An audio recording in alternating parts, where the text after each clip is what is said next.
হ্যাঁ আমি করে দেবো। ফুলকপি কত করে? 20 টাকা পিস। মেঘা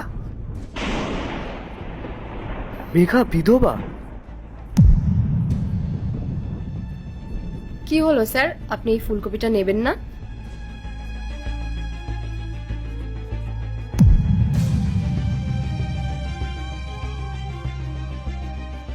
হ্যাঁ আপনি আমাকে 15 টাকা করে দিন, তাহলে আমি দুটো নিয়ে নেবো।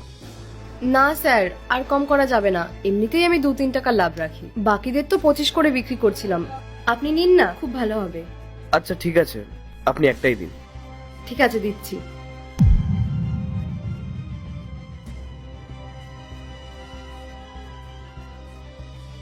এই নিন স্যার। হ্যাঁ দিন।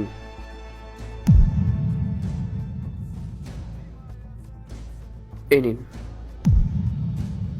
স্যার, আমার কাছে তো 500 টাকা খুচরো হবে না। আসলে কি বলুন তো, সকাল থেকে এখনো বিক্রি হয়নি। আচ্ছা তাহলে আপনি পুরোটাই রেখে দিন। আরে না না স্যার, আমি এই 500 টাকাটা নিতে পারবো না। আমি শুধু আমার খাটনি টাকাটাই নেই। আমি সৎভাবে রোজগার করি। আপনি দাঁড়ান, আমি পাশের দোকান থেকে খুচরো করে এনে দিচ্ছি। একটু শুনুন। হ্যাঁ বলুন। যদি আপনি কিছু মনে না করেন, আমি আপনাকে কিছু জিজ্ঞেস করতে পারি? হ্যাঁ বলুন না। আপনার এই অবস্থা কেন? আপনার স্বামী নেই? ও, ওটা ওসব আপনি ছাড়ুন। আমার ভাগ্যটাই খারাপ। দেখুন আমি বুঝতে পারছি, আপনি আমাকে বলতে পারেন যদি আমি আপনাকে কোনো সাহায্য করতে পারি। আরে না না, সেসবের কোনো দরকার নেই। আপনি ছাড়ুন না, আমি টাকাটা খুচরো করে এনে দিচ্ছি। আমি আপনাকে তাও একবার বলবো, আপনি চাইলে আমার সঙ্গে সবকিছু শেয়ার করতে পারেন। দুঃখ ভাগ করলে দুঃখ কমে যায়। এই সাদা শাড়িটা আমারই দুর্ভাগ্যের ফল, বলতে পারেন আমার পাপের ফল, যেটা আমি এখনো ভোগ করছি। মানে কি হয়েছে আপনার সাথে? আপনি কি এমন করেছেন? আসলে আমি আমার স্বামীর সাথে না অনেক বড় অন্যায় করেছিলাম। আমি অন্য একজনের জন্য ওকে ডিভোর্স দিয়েছিলাম। আমি ওকে ছেড়ে অন্য একজনকে বিয়ে করেছিলাম, আর এটাই আমার জীবনের সব থেকে বড় ভুল ছিল। কেন? তোমার বর কি ভালো ছিল না, নাকি তোমাকে ভালোবাসা দিত না? না না স্যার, আমার বর খুব ভালো ছিল। ও খুব ভালো একজন মানুষ ছিল, আর আমাকেও খুব ভালোবাসতো। আসলে দোষটা আমারই ছিল। আমি টাকার লোভে ওকে ছেড়ে দিয়েছিলাম, আর ওর খারাপ সময় ওর পাশে না দাঁড়িয়ে আমি অন্য কোথাও ছিলাম, শুধুমাত্র টাকার লোভে। তা তুমি যখন তোমার বরকে ছেড়ে অন্য একজনকে বিয়ে করলে, তাহলে তুমি এরকম ভাবে সাদা শাড়ি পরে আছো কেন? আসলে আমি যখন আবার বিয়ে করি না, প্রথম প্রথম আমাদের মধ্যে সবকিছু ঠিক ছিল, আর তারপর না রোজ রোজ আমাদের মধ্যে ঝামেলা হতে শুরু করে।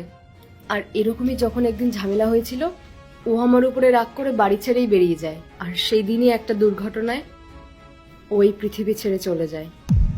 আর ও এই পৃথিবী ছেড়ে চলে যাওয়ার পর ওর বাড়ির লোকেরা না আমাকে অনেক অপমান করে, আর বাড়ি থেকেই বের করে দেয়। আর এখন আমার যাওয়ারও কোনো জায়গা নেই। আমার বাড়ির লোক আমাকে মেনে নিচ্ছে না, আর তাই আমি কিছু না পেরে এই সবজি বিক্রি করে নিজের রোজগার করছি। আর এভাবেই আমার দিন কেটে যাচ্ছে। তা তুমি তোমার এক্স বরের কাছে ফিরে যাচ্ছ না কেন? তুমি তো তার কাছে ক্ষমা চেয়ে তোমাদের মধ্যে সবকিছু ঠিকঠাক করে নিতে পারো। হতে পারে যে ও তোমাকে ক্ষমা করে দিল। কিভাবে ক্ষমা চাইবো ওর কাছে? আমার তো আর সেই মুখই নেই যে আমি ওর সামনে গিয়ে দাঁড়াবো। আমি ওর সাথে অনেক অন্যায় করেছি, এখন আমি আর কি বা করতে পারি? আর তাছাড়াও অনেক বছর কেটে গেছে, এখনো ও হয়তো অন্য কারোর সাথে সংসার করছে। আর তাছাড়াও আমি ওর লাইফে আর ফিরতেই চাই না। ওর সাথে আমি যে অন্যায়টা করেছি না, তারপর ওর সামনে দাঁড়ানোর আমার সেই সাহসটাই নেই। কিন্তু হ্যাঁ, কোনোদিনও যদি ওকে সামনাসামনি দেখতে পাই না, আমি ওর পা ধরে ক্ষমা চাইবো।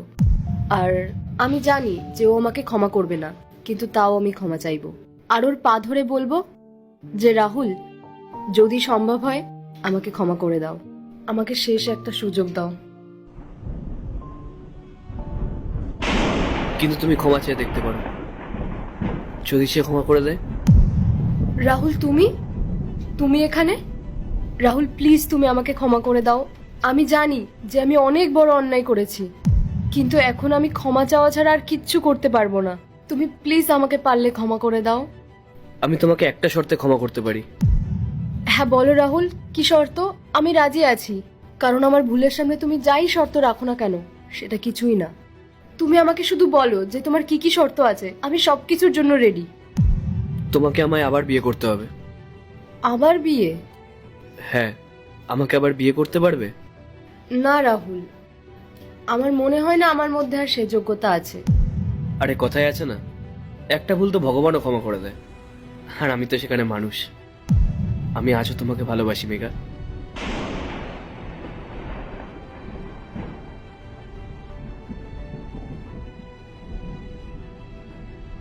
বলো না, বিয়ে করবে আমাকে? হ্যাঁ অবশ্যই। আমি শুধু এ জন্মে না, আমি সব জন্মে তোমারই স্ত্রী হতে চাই।